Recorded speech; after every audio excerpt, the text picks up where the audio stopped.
Quand vous êtes en création d'entreprise, vous devez faire ce qu'on appelle un prévisionnel. L'idée, c'est d'anticiper par avance les charges que l'on va avoir et le chiffre d'affaires que l'on va avoir. Le problème, c'est que des prévisionnels, si on veut, on peut en faire des dizaines pour un seul et même projet. Aujourd'hui, ce que je vous propose, c'est de voir ensemble une méthode pertinente pour faire un prévisionnel qui pourra vraiment vous aider à avoir une meilleure vision de ce que pourra être votre entreprise et dans quelle mesure et sous quelles conditions vous pourrez en vivre. Voilà, si ça vous intéresse, je vous laisse me mettre un petit pouce bleu.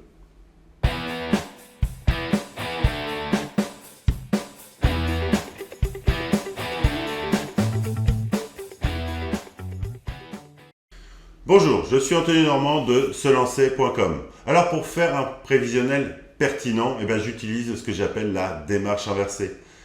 En fait, je commence déjà par lister mes charges fixes. Donc, je les liste et puis je vais aller chercher des devis pour savoir quels sont les montants. Concrètement, j'ai comme charge fixe de l'assurance, je vais aller voir un assureur et je vais lui demander un devis. Je vais procéder comme ça pour l'intégralité de mes charges fixes. Pour les activités pour les activités d'achat-revente de marchandises, je vais aller calculer le coefficient multiplicateur entre le prix auquel je vais acheter une marchandise et le prix auquel je vais la revendre à mon client. Ok, donc ça me permet d'avoir en fait une relation mathématique entre le chiffre d'affaires que je vais faire et automatiquement l'achat de marchandises que je vais avoir. Ok, et en définitive, je vais ajouter par-dessus ma rémunération minimum dont j'ai besoin pour vivre. Alors pour calculer cette rémunération minimum dont vous avez besoin pour vivre, je vous renvoie à ma vidéo calculer votre RSA. Voilà. Et cette rémunération minimum dont j'ai besoin pour vivre, je vais l'intégrer dedans, mais je vais l'intégrer avec les charges sociales, bien sûr. Voilà. Une fois que j'ai fait ça, en fait, j'ai anticipé l'ensemble des charges que je vais avoir sur ma première année d'activité. Je vous rappelle, le compte de résultat prévisionnel, donc le prévisionnel, c'est un compte de résultat prévisionnel sur 3 ans. Ok, on le fait année après année, année 1, année 2, année 3. Et bien sûr, on le fait en hors taxe si on est assujetti à la TVA.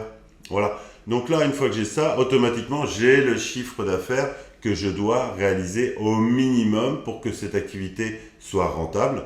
C'est-à-dire que dans ma définition, là, je pourrais payer l'intégralité de mes charges et je pourrais également me verser ma rémunération minimum dont j'ai besoin pour vivre.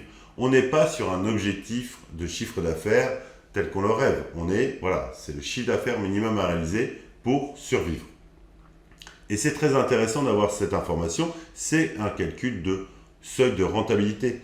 Pourquoi c'est intéressant ? Parce que ce chiffre d'affaires minimum dont j'ai besoin pour vivre, derrière, je vais le décomposer pour savoir ce que ça représente au quotidien. Concrètement, si jamais je suis un artisan qui ne facture pas de marchandises, pour les besoins d'exercice c'est plus simple, et qui facture 50 € de l'heure, et que j'ai calculé qu'il me fallait 42 000 € à l'année pour payer toutes ces charges de base, y compris ma rémunération chargée, je vais me dire, ces 42 000 €, qu'est-ce que ça représente dans mon quotidien ? Partons du principe que je travaille 42 semaines dans l'année. Alors pourquoi pas 52 ? Je vous dis tout de suite, je ne prends jamais 52 semaines. Pourquoi ? Parce qu'on peut prendre des vacances, on peut être malade et on peut avoir des imprévus. Donc il vaut mieux être prudent. Et dans le cadre de la réalisation d'un prévisionnel, on est prudent, c'est-à-dire qu'on a tendance à majorer les charges et on a tendance à minorer le chiffre d'affaires. Donc 42 semaines à l'année, ça veut dire qu'il va falloir que je facture 1 000 € par semaine. Et ça veut dire qu'à 50 € de l'heure, il faudra que je facture au minimum 20 heures par semaine. Et là, j'ai tout de suite une indication beaucoup plus précise de est-ce que ça va être jouable ou pas par rapport au travail que je vais avoir, etc. C'est une information concrète. Si jamais je suis restaurateur, par exemple, je vais convertir ce chiffre d'affaires en nombre de repas que je dois servir par service. Voilà, je sais que j'ai un ticket moyen de X € par client et que je dois faire X € par an.